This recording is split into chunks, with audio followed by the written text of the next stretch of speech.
생명과 평강의 언약을 회복하라 라는 제목으로 하나님 말씀 증거하겠습니다. 생명과 평강의 언약을 회복하라. 하나님께서 우리에게 주신 복된 언약입니다. 생명과 평강의 언약. 말씀을 준비하면서 우리의 삶 속에 생명과 평강의 언약이 주는 큰 은혜와 은총을 누리고 살고 있는가, 그것들을 많이 생각해 보게 됐고요. 사실 사역을 하면서도 생명과 평강의 언약이 우리에게 주는 참된 유익과 복들, 그 은혜와 그 안정감, 보호하심, 그 사랑, 이런 것을 사실 제대로 느끼지 못하고 그냥 별것 아닌 것처럼 넘어갈 때가 많았던 것을 보게 되었습니다. 우리 성도님들의 삶 속에서도 사실 여러 가지 슬픔과 아픔, 그리고 고통, 눈물, 또 여러 가지 고난들이 많이 있으시겠지만 오늘 본문에 우리에게 언약하신 생명과 평강의 언약을 누리시면서 남은 때를 살아가셨으면 참 좋겠고요. 여러분, 우리에게 이 언약을 주시기 위해서 우리 예수님이 큰 대가를 지불하셨다는 사실. 그런데 오늘 본문에 의하면 이 생명과 평강의 언약을 맺었던 레위인들, 레위 가운데 대제사장 계통에 있는 많은 종교 지도자들이요, 하나님의 말씀을 그들의 마음에 두지 않고 그들이 가장 하나님 앞에 마음 써야 할 성결, 거룩함과 깨끗함, 그리고 무슨 일을 하든지 하나님의 말씀대로 해야 하는데 그 두 가지의 것을 무시하고 마음대로 행함으로 말미암아서 하나님 앞에 너무나 크나큰 책망과 징계와 심지어 저주까지 받게 되는, 그들의 자녀에게까지 그런 큰 책망이 이어지는 일들이 있게 될 것을 본문에서 말씀하고 계세요. 여러분, 그러니까 오늘 본문의 말씀을 통해서요, 생명과 평강의 언약을 우리에게 왜 주셨는지 그 이유를 분명히 깨달으시고 그 이유에 합당하게 살아가면서 생명과 평강의 언약이 주는 참된 은총을, 그 복된 유익을, 이익을 누리면서 살아가셨으면 참 좋겠고, 여러분, 기독교는 언약의 종교라고 합니다. 흔히 우리에게 하나님께서 약속 말씀을 주시고 그 약속의 말씀을 지켜내시며 우리도 그 약속에 참여하도록 언약을 맺어주시는 것.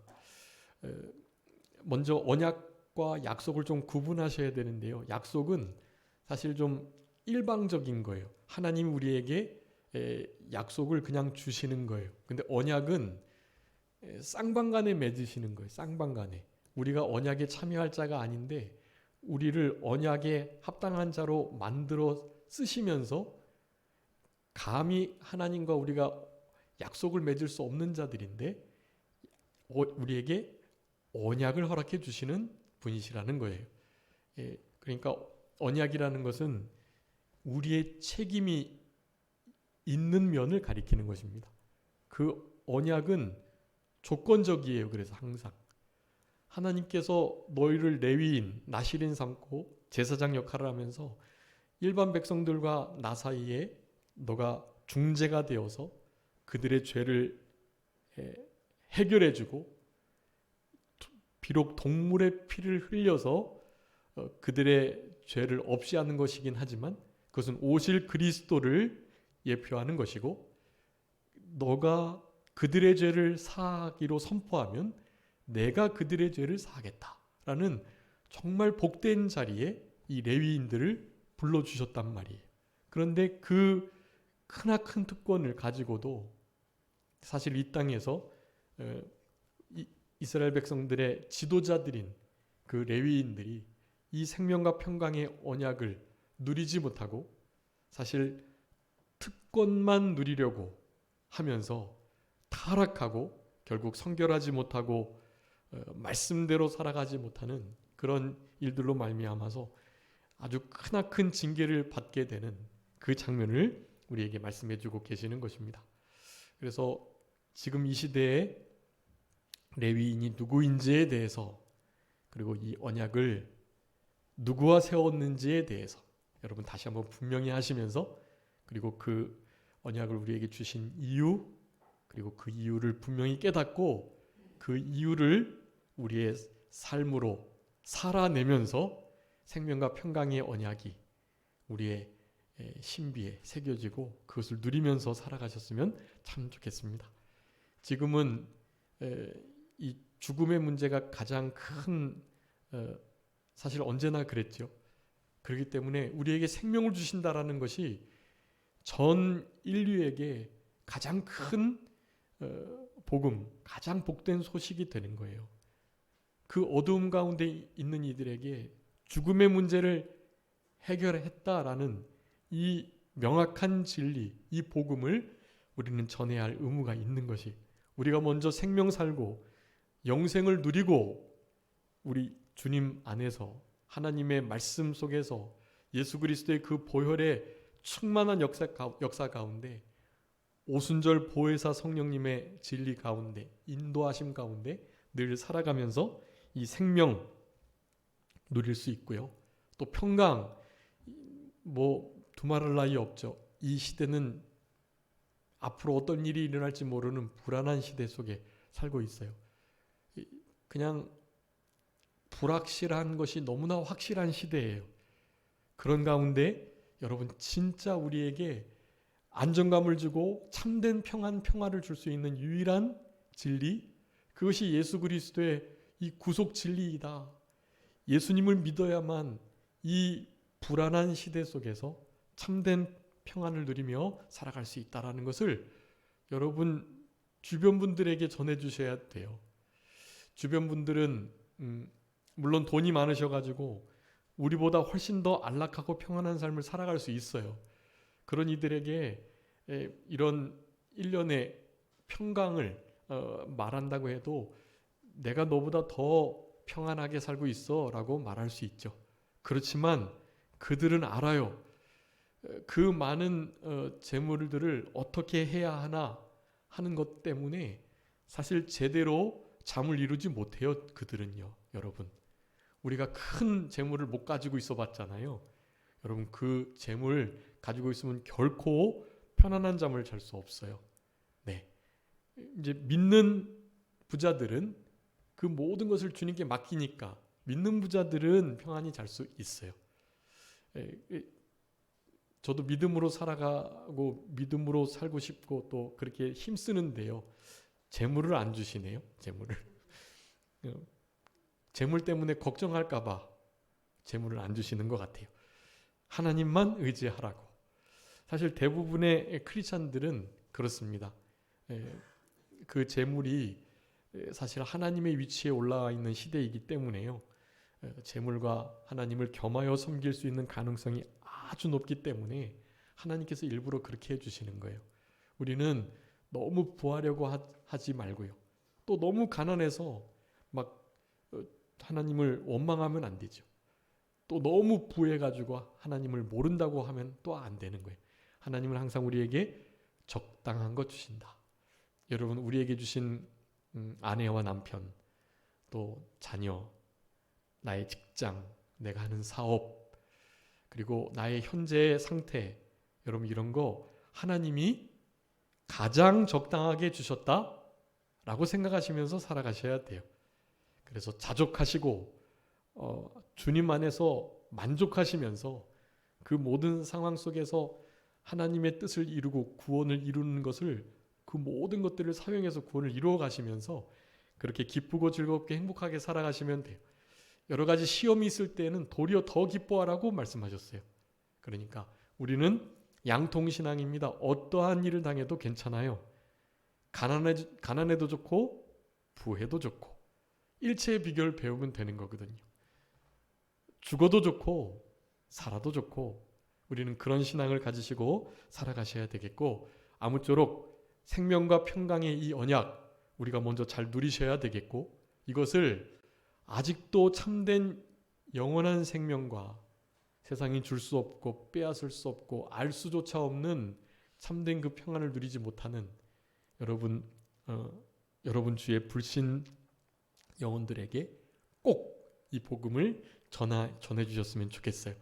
우리 안에 먼저 생명과 평강의 언약을 충만히 누려야만 그것이 흘러 넘쳐서 그들에게 전해질 수 있다라는 것을 여러분 기억하시고, 불신자들은 아무리 부자고 부귀, 영광, 명예, 영화를 다 누리고 있어도요, 그들 심령 속에 하나님이 채워주실 수밖에 없는 빈자리가 있다라는 것을 기억하시고, 물질적으로 다르게 그들에게 행복하냐고 묻고 그런 것을 전달하려고 해도 저들은 그런 면에서는 충분히 만족하며 살아갈 수 있겠지만, 이제 영생, 죽음에 관한 문제들, 그리고 진짜 세상이 알 수도 없는 평안함, 그 모든 것들을 그들에게 좀 알게 해주셔가지고 자기 자신들이 무엇으로도 채울 수 없는 그 알지 못하는 그 무엇이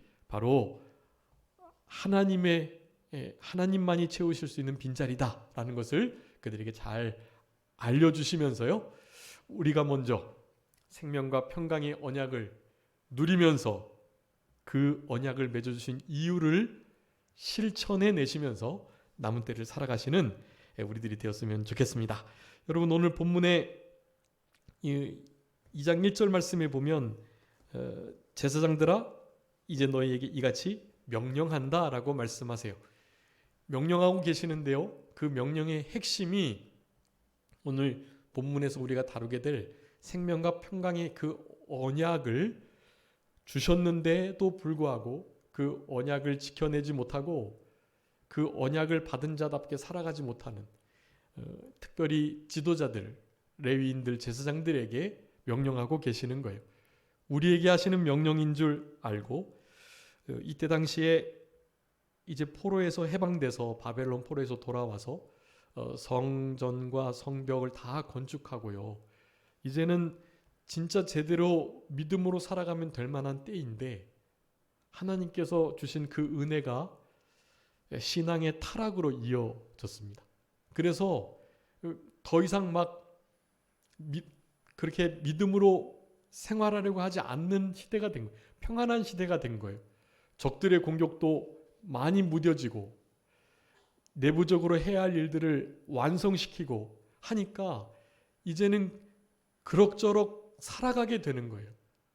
그래서 하나님께서 주시는 어떤 특별한 은혜가 없이도 삶을 영위해 나갈 수 있었을 바로 그때 이와 같은 문제가 생기게 되었던 것입니다. 하나님의 시간, 하나님의 물질, 하나님의 것들을 도적질하고, 특별히 우리 말라기 1장에서는 11조에 대해서, 헌금에 대해서 다루고 계세요. 하나님께 드려야 할 것들을 드리지 않고 그냥 본인들이 쓰는 거예요. 하나님의 것을 도적질하는 일. 여러분, 우리가 헌금을 도적질하진 않겠지만 하나님의 것을 드려야 할 때 드려야 할 것들을 못 드리는 경우가 여러분 참 많아요. 그럼 무엇이 있겠습니까? 가장 흔한 것은 시간이에요. 시간. 여러분, 시간을 우리가 하나님께 드려야 할 것들을 내 것으로 취하는 경우가 많단 말이에요. 식사는 다 하고 잠을 잘 것은 다 자면서 하나님의 말씀을 읽지 않고 그 말씀을 전하지 않고 하나님 앞에 합당한 우리 영혼의 호흡인 기도의 삶을 영위하지 않고, 찬양하지 않고 전도하지 않고, 여러분 이런 것들은요, 하나님의 것을 다 도적질하는 거나 마찬가지예요. 늘 말씀드리지만 우리 24시간에 11조가 있어요. 얼마지요? 2시간 24분이에요. 여러분 적어도 2시간 24분은 꼭 하나님께 드리셔야 돼요. 하나님 앞에 2시간 24분은 꼭 드리시는, 그것을 다른 것으로 소비하시면 안 돼요. 주무시는 거로, 내가 더 중요하고 바쁘다고 여기는 그 일로 2시간 24분을 쓰시면 안 돼요. 여러분 그것을 하나님께 꼭 드리셔야 돼요. 그렇게 드리는 삶을 살아갈 때 하나님께서 우리에게 주신 그 생명과 평강의 언약에 아주 귀하고 복된 모든 은혜와 은총들을 누리게 해주신단 말이에요. 여러분, 우리의 2시간 24분으로 그와 같은 생명과 평강의 언약을 날마다 사셔야 돼요. 잘 사셔요. 사시면서 그것으로 우리의 구원을 이루어 가시고 하나님 마음을 시원케 해드리는 우리들이 되어야만 하는 것입니다. 율법을 무시해요. 제사장들이. 그들의 입에는 법이 없어요. 마음대로 예배하는 거예요. 마음대로. 하나님께서 예배하는 명확한 방법을 분명하게 법으로 정해 놓으셨거든요. 그렇게 안 하는 거예요. 네. 아주 불의하고 불법한 제사들, 형식적인 제사들. 여러분 이제 1장 읽어보시면 아시겠지만 너무나 형편없는 제사를 드리는 거예요. 네. 하나님이 받으실 수 없는 눈 멀고 다리 절고 병들고 더럽고 이런 것들을 속여서 하나님께 드리는 거예요. 네.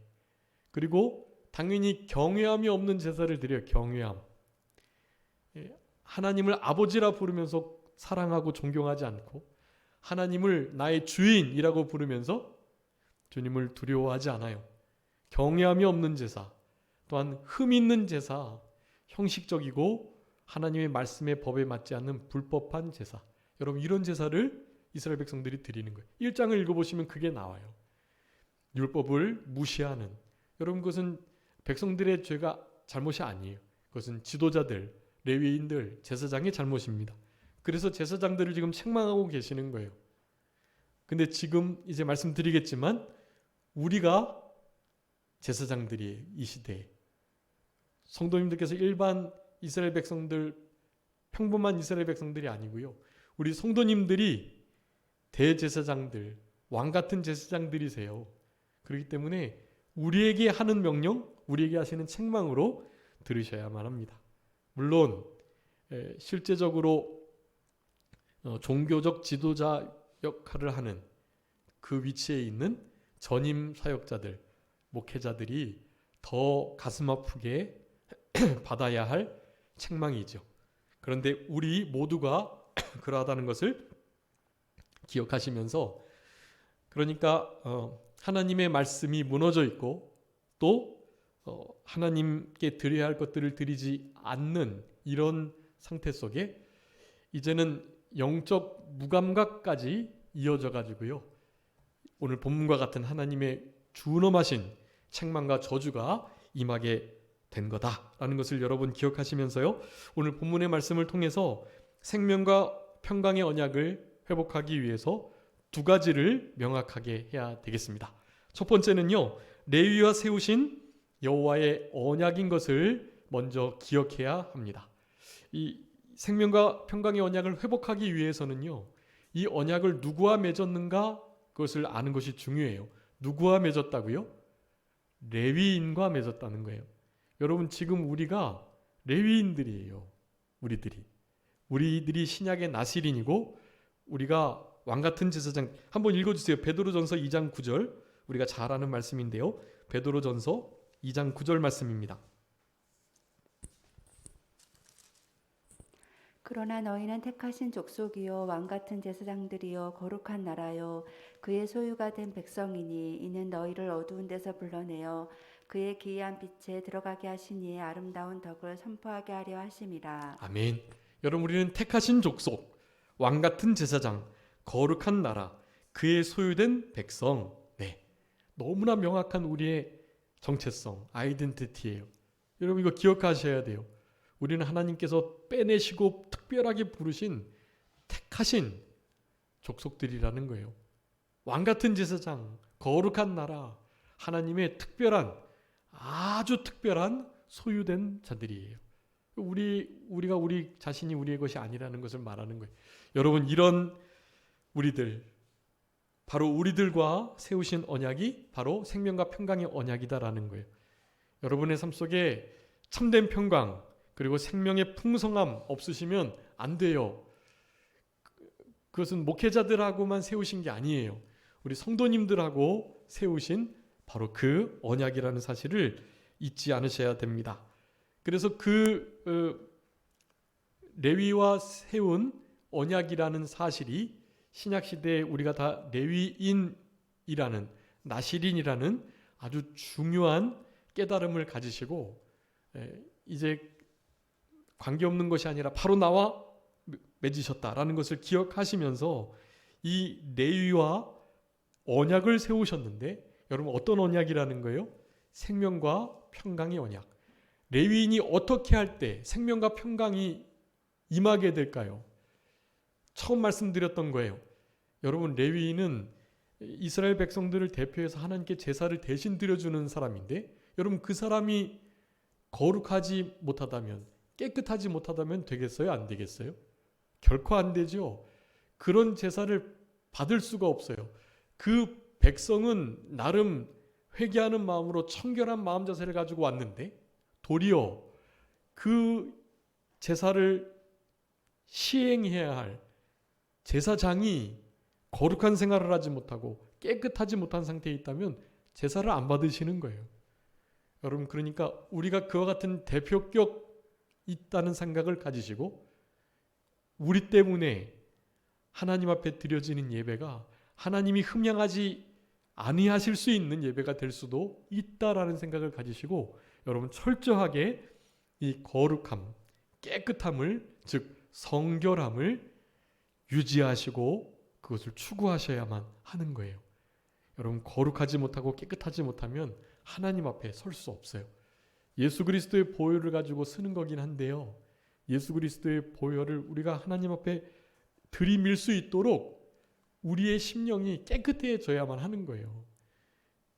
그래서 회개를 하는 것입니다. 중복 회개. 예수님께서 베드로의 발을 씻기시면서 하셨던 그 말씀이에요. 우리는 이미 목욕했기 때문에 전체 다 씻을 필요는 없지만 날마다 회개 합당한 열매를 가지고 주님과 상관 있는 삶을 가지면서 주님 앞에 나갈 수 있는 거예요. 안 그러면 하나님이 우리의 이런 성결하지 못한 깨끗하고 또 거룩하지 못한 예배를 제사를 받아주지 않으세요. 여러분 기억하셔야 됩니다. 성결함과 또한 말씀대로의 삶이 이 소두에 말씀드렸던 것처럼 이스라엘 백성들을 대표하는 그들이 하나님의 말씀을 무시하고 영적으로 무뎌져 있어가지고 전혀 하나님이 무슨 말씀을 하시는지 뜻이 어디 있는지 생각하지 않고 살아가는 거예요. 여러분 적어도 이 두 가지가 기본이 되어야 하나님과 맺어주신 이 생명과 평강의 언약을 제대로 지켜내고 그 언약을 중간에서 이행해 나감으로 이스라엘 백성들에게 생명 또한 평강의 복된 은총을 전달해 줄 수 있다라는 사실 여러분 이것을 기억하시고 우리 제사장과 세우시는 이 참된 생명과 평강의 언약을 여러분 우리가 그것을 무너뜨릴 수도 있다라는 아주 중차대한 책임감을 가지시면서 땅을 살아가셔야 되겠어요. 여러분 레위기 4장 35절에 보면 레위의 그 역할이 얼마나 중요한지를 말씀해주고 계세요. 제가 읽겠습니다. 그 모든 기름을 화목제 어린 양의 기름을 취한 것 같이 취하여 단 위에 여호와의 화제물 위에 불사를 지니 이같이 제사장이 그의 범한 죄에 대하여 그를 위하여 속죄한즉 그가 사함을 얻으리라. 여러분 제사장이 제사를 말씀대로 성결하게 잘 드리면은요 제사장이 드렸던 그 제사의 속죄함 그 속죄함으로 내 죄가 속하여졌다라는 그 말을 들으시고 우리 하나님께서 실제로 그의 죄를 사해 주신다라는 거예요. 사실 동물의 피가 그의 죄를 사하는 것이 아니라 그 동물의 피가 예표하는 오실 메시아의 피로 사해지는 것이지만 그것이 바탕이 된 그 다음 단계는요 레위인이 제사장이요 그 제사를 온전하게 드림으로 그가 하나님 앞에 선포하는 거예요. 하나님 이렇게 제사를 잘 드렸으니 이의 죄를 사해 주세요 라고 기도하는 마음으로 그의 죄를 사해졌다고 선포하는 거예요. 그러면 하나님께서 그 죄를 사해 주시겠다라는 거예요. 여러분 이게 아주 중요한 거예요. 여러분 엘리 제사장에게 우리 한나가 가가지고 엘리 제사장이 영적인 눈이 어두워져서 한나가 그렇게 하나님 앞에 마음을 쏟고 통회하면서 계속해서 읊조리면서 하나님께 기도하는 그 상한 심령을 모르고 뭐라고 말해요? 술을 끊어라 라고 말하는 거예요. 얼마나 큰 실수잖아요. 여러분 이런 실수가 없어요. 그렇게 가슴 아픈 슬픈 우리 한나에게 어떻게 그렇게 정죄하는 말을 할 수가 있냐고요. 제사장들은 그런 오해 그리고 영적인 눈이 어두워져서 잘못 판단된 말을 하면 안 되는 거예요. 절대로. 근데 그 일을 했단 말이에요. 그랬을 때 우리 한나가 어떻게 반응했습니까?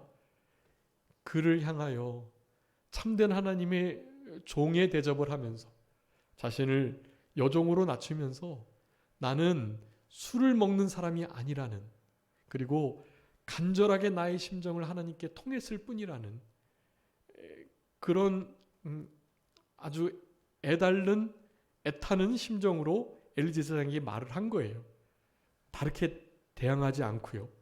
그랬을 때 우리 엘리 제사장이 얼마나 미안한 마음으로, 얼마나 죄송스럽고 얼마나 자기의 영적인 눈이 어두워졌음을 한탄하면서 우리 한나에게 어떻게 하지요? 축복을 해요. 축복을. 여러분 그 축복을 통해서 사무엘을 얻게 된 것입니다. 그 축복을 받은 우리 한나는요, 뭐 엘리 제사장이 무슨 영권이 있었겠어요. 하나님의 대리자라는 믿음을 가지고 그의 그 축복을 믿음으로 받아들인 거예요. 받아들이고 난 다음에 어떻게 했습니까? 기쁨의 얼굴을 가지고 수색을 그치고 근심의 얼굴이 사라진 다음에 집으로 돌아갔다고 말을 해요. 그러자 사무엘이 생기게 된 것입니다. 여러분 하나님의 참된 종은요, 이렇게 부족해도 그가 하는 모든 일들을 믿음으로 받아들이면 그 신앙에 다 큰 유익이 되는 거예요.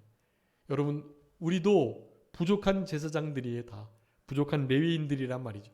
그렇지만 그 부족한 것들을 인정하고 서로가 서로를 위해서 중보하면서 서로를 위해서 기도하면서 함께 지어져가는 성전이 될 때 여러분 우리가 서로에게 신앙에 큰 유익이 되고 하나님의 응답을 경험하는, 위로를 받고 안식을 누리는 복된 은총들을 경험하게 되는 것입니다. 여러분 레위인이 사죄를 선포할 때 하나님께서 그 선포를 들으시고 죄를 사하셨다라는 사실, 여러분 이것이 하나님께서 맺어주신 언약이에요. 레위인들이 성결하게 말씀대로 제대로 된 제사를 드리면 그 제사를 통해서 속죄하고 속건하면 내가 그것을 받겠다라는 언약이에요. 그렇게 되면 그 제사를 드린 이스라엘 백성은 무엇이 생기게 되겠습니까? 생명과 평강의 참된 은혜를 누리게 되는 거예요. 죄를 보면서 죽어야 될 입장인데 동물의 피를 흘림으로 죄사함 받는 역사, 죄사함으로 말미암아 죽을 것을 넘기는 생명을 얻게 되는 역사를 경험하는 거예요. 실제로 하나님과 반목해서 불화하고 불목한 상태인데 죄를 해결함으로 하나님과 관계가 회복되는 참된 평안과 화평이 임하게 되는 거죠. 여러분 이런 역사들이 바로 레위와 언약을 세우신 그 역사를 통해서 이루어지게 된다. 여러분 시편 50편에 말씀합니다. 성도들의 정의를 말씀해요. 나와 제사로 언약한 자들이다. 오늘 맥체인 읽으셨는지 모르겠는데 우리 사도행전 11장에서 안디옥 교회 성도들 최초로 누구라고 일컬음을 받았다고요? 그리스도인이다라는 일컬음을 받았대요. 신약은 크리스찬, 구약은 성도, 귀한 언약으로 맺어진 이름들이에요. 구약에는 제사로 말미암아 언약의 대상자가 되었다라는 의미로 성도라고 일컬음을 받는 거죠. 여러분 그 언약의 핵심적인 역할을 레위인이 감당하고 있는 거예요. 레위인이 그 중간에서 성도들과 하나 되어가지고 하나님의 복된 생명과 평강의 언약을 그들에게 전하는, 죄를 해결해주고 하나님과 관계를 바로 하는 이 복된 일을 허락해 주신다라는 사실입니다. 여러분, 날마다 하나님께서 우리의 죄를 사해 주심으로 죄의 문제를 해결함 받고 참된 생명 가운데 살아간다. 여러분, 우리가 아프셔도요, 또 되게 지금 불통하는 일이 있고 형통치 못해도 여러 가지 문제가 생기고, 또 국가적으로도 또 가정적으로도 또 지역 사회적으로도 여러 가지 문제가 있어도요, 여러분 이거 잃어버리시면 안 돼요. 생명과 평강의 이 언약으로 말미암는 참된 복을 잃어버리시지 않는 우리들이 되어야 합니다. 여러분, 우리 성도님들의 삶을 이렇게 기도하면서요, 그런 마음이 드는 거예요. 계속 참 하나님이 주시는 이 생명과 평강의 이 위대한 복을 헤아릴 수 없고 측량할 수 없는 이 은총을 좀 누렸으면 좋겠다 하는 마음이 많이 있었어요. 여러분, 아무쪼록 어떻게든지 생명과 평강, 사탄은 잃어버리게 하는데요, 그거 놓치지 마시고 여러분의 삶의 순간순간 그냥 잔잔한 아주 평범한 일상적인 삶 속에서도요, 우리 주님께서 이와 같은 일을 통해서 나에게 생명, 평강 주시기를 원하신다. 그런 것을 잊지 않고 살아가셔야 돼요. 놓치지 마시고 살아가셔야 해요. 여러분, 그것을 왜 놓칠까요? 우리에게 하신 명령, 그 언약을 주신 이유를 놓치고 살아가기 때문에 그래요. 여러분, 그래서 오늘 이제 남은 시간에는 그 생명과 평강의 언약을 주신 이유, 그리고 그것을 놓치게 되었던, 우리에게 하셨던 그 명령, 그것들을 좀 살펴보면서 말씀을 기억하셔야 되겠습니다. 우리 1번에 3번인데요. 1절부터 3절까지 명령하셨던 그 명령들을 잘 지킴으로 여호와의 우리를 향하신 생명과 평강의 그 언약을 항상 있게 하시려고 이 언약을 맺으셨다라고 말씀해요. 여러분, 1절부터 3절까지 말씀하는 명령들은 무엇입니까? 1절부터 3절에 보면 특별히 2절에 너희들이 내 말을 마음에 두지 아니하였다. 또 마음에 두지 못했던 이유는 나를, 내 명령을 듣지 않았기 때문이다. 그렇게 말해요. 말씀을 듣지 않고 그 들은 바 말씀을 마음에 두어야 되는데 당연히 마음에도 두지 않고요. 듣지 않고 마음에도 하나님의 명령과 말씀이 없으니 무엇으로 하나님께 영광을 돌리겠어요? 하나님을 영화롭게 하거나 하나님께 영광 돌리는 삶을 살아가지 못했던 거예요. 근데 하나님은 그것을 바라셨어요. 내 말을 좀 잘 듣고 들은 바 말씀을 나의 마음에 좀 두고, 그리고 그 말씀을 좀 잘 준행하고 잘 지켜 행함으로 나에게 영광을 좀 돌리라 라는 요구를 계속 하신 거란 말이에요. 그 요구를 준행하며 나갈 때 여호와께서 맺어주신 그 언약, 생명과 평강의 언약이 사실 그들의 것이 되는 거거든요. 근데 그것을 못하고 있다라는 거예요. 그렇기 때문에 우리는 여호와의 말씀을 듣는 거, 마음에 두는 거, 그래서 그분의 이름을 영화롭게 하는 거, 찬송으로 송축하는 일, 이 일을 잘 감당해야 되겠다. 시편 96편에 새 노래로 하나님을 노래하라, 찬양하라고 말씀하는데요. 여러분, 우리는 새 영으로, 새 마음으로 새로운 피조물이 된 새 사람이 된 우리가 하나님을 그렇게 새 노래로 높여야 할 의무가 있다라는 것 기억하시고, 어떻게 여러분 말씀을 잘 들을 수 있고 마음에 들 수 있을까요? 여러분, 주보에 기록한 말씀대로입니다. 여러분, 말씀을 들을 때 시편 119편 18절에 눈을 열어서 주의 율법에 놀라운 것을 보게 해 주옵소서 먼저 기도하시면서 하나님 말씀을 읽고 지금 이 시간에 하나님 말씀 이렇게 받으시고 하셔야 해요. 하나님, 우리의 눈을 열어주셔서 하나님의 말씀의 법에 기이한 것을 보게 해주세요. 하나님께 이렇게 기도하셔야 그 말씀이 잘 보이고 잘 들리게 되는 거예요. 여러분, 이런 하나님의 도우심을 구하는 기도가 없이는 하나님 말씀이 들려지지 않아요. 그러니까 그런 기도를 늘 드리시면서 하나님 앞에 성경 읽고 또한 예배를 드리셔야 할 것입니다.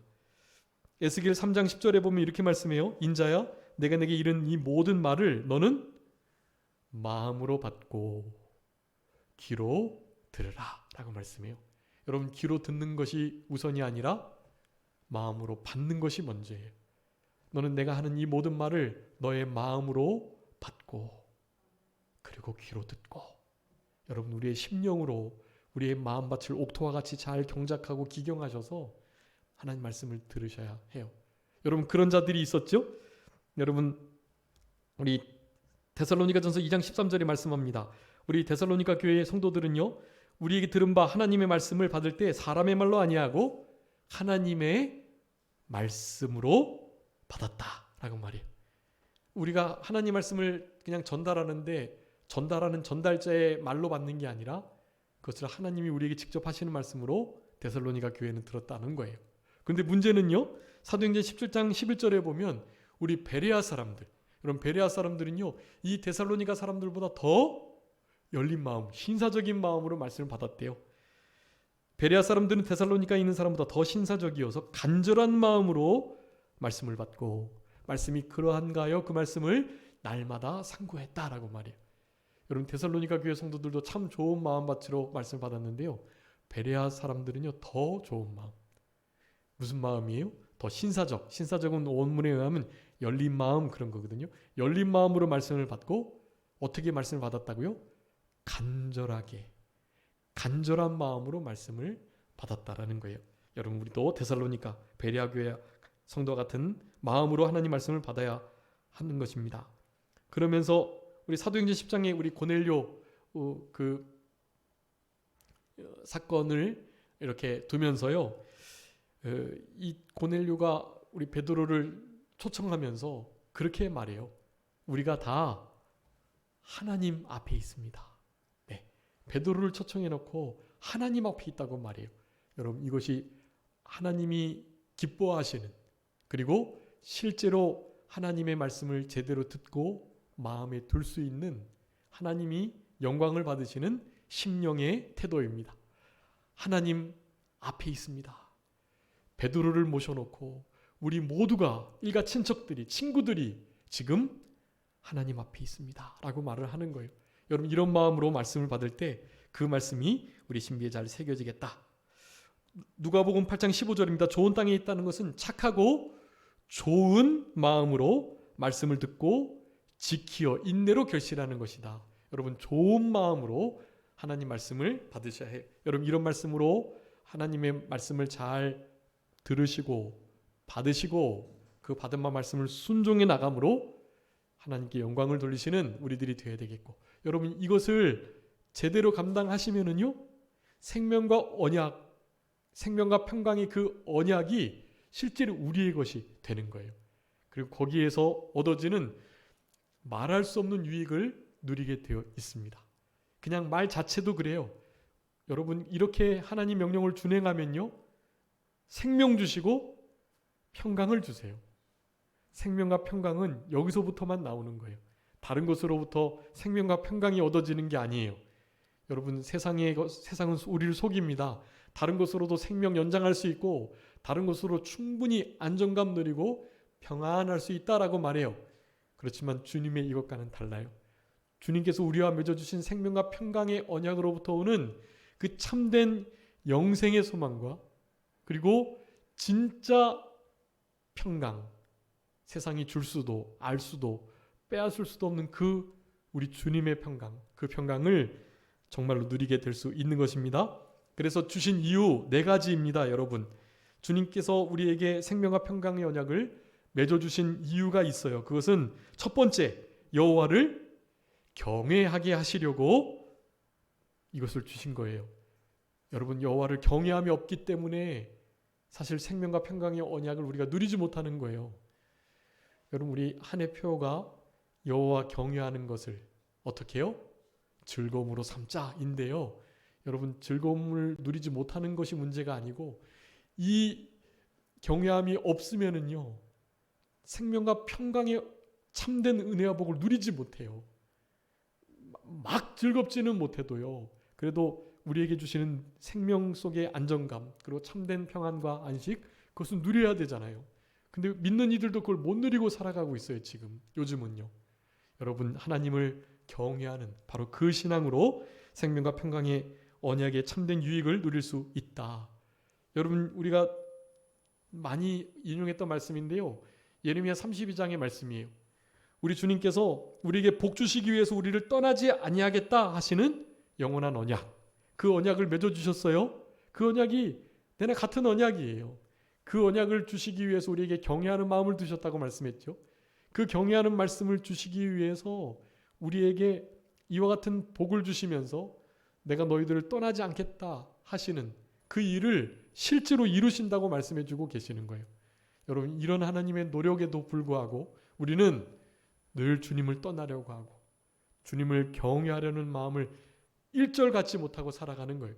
여러분, 이스라엘 백성들은 이런 대접을, 특별히 제사장들조차도 이런 형국에 놓여 있는데요.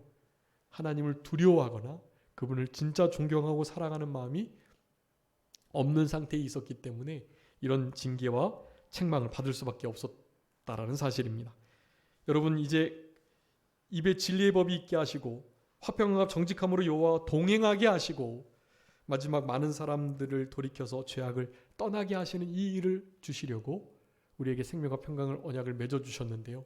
즉 생명과 평강의 언약을 제대로 누리기 위해서는 이 네 가지의 것을 잘 순종하면서 이런 말씀들을 우리 신비에 잘 새기시고 그 말씀들의 오늘과 같은 선포, 그리고 우리 성도님께서 성경을 읽으실 때, 기도하실 때, 또 말씀을 접하여 들으실 때 여러분, 그런 모든 하나님의 명령들을 잘 준행해 나가시는 우리들이 되셔서 참된 레위인으로서, 제사장으로서 이 땅을 살아가시고, 여러분, 제사장에게 필요한 두 가지, 성결과 말씀대로, 말씀을 있는 그대로를 따라가는 우리들이 될 때, 여러분, 이 시대가 거룩을 잃어버린 시대가 됐습니다. 여러분, 노트북, 핸드폰, 또 태블릿, 여러분, 이런 것들을 통해서 하나님 앞에 거룩을 놓치는 시대가 됐어요. 여러분의 신앙을 TV 앞에서, 휴대폰 앞에서 하나님께 증거하시기 바라요. 여러분의 성결함과 거룩함을 그와 같은 삶의 실제적인 현장에서 나타내 주셔야만 해요. 그것을 자녀들에게 보여주시고 그런 우리들이 되어서 성결한 우리들이 될 때, 그럴 때 하나님께서 맺어주신 생명과 평강의 언약을 누리며 또한 전하며 살아갈 수 있는 우리들이 될 수 있는 것입니다. 자, 기도하겠습니다. 살아계신 우리 아버지 하나님, 감사합니다. 우리들에게 생명과 평강의 언약을 맺어주신 아버지 하나님, 우리 하나님을 경외하게 하시려고 이 귀한 언약을 우리에게 맺어주셨고 하나님의 뜻을 이루어드리며 다른 사람들에게 이 복된 하나님을 경외하는 신앙을 증거하고 전파하게 하시기 위하여 생명과 평강의 언약을 우리에게 주셨다는 사실을 기억하고 우리가 레위인 대제사장 되었음을 한시도 잊지 않고 하나님 말씀대로 거룩하고 깨끗한 우리 이 땅에서의 삶을 살아가는 우리들이 되게 하여 주셔서 우리들을 통해서 다른 사람들도 생명을 얻고 평강을 누리며 우리 스스로도 참된 생명과 평강의 넘치는 은혜와 복 속에서 그 모든 것들을 다 누리면서 살아갈 수 있는 우리들의 남은 생애가 되게 하여 주시옵소서. 이 시대 속에서 참된 생명을 찾을 수 없고 참된 안식과 화평과 평강을 누릴 수 없는 시대가 되었사오니 이 가운데 주님께서 주시는 이 은총이 우리의 심령을 살게 하고 다시 한번 주님을 가까이 하는, 또한 믿음으로 남은 때를, 이 패역한 시대를 살아갈 수 있는 힘이 될 수 있도록 우리 주님께서 생명과 평강으로 같이 해주시고 함께하여 주옵소서. 모든 것 주님께 맡기옵고 살아계신 예수 그리스도의 이름으로 기도 올리옵나이다. 아멘. 다 같이 찬송하시겠습니다.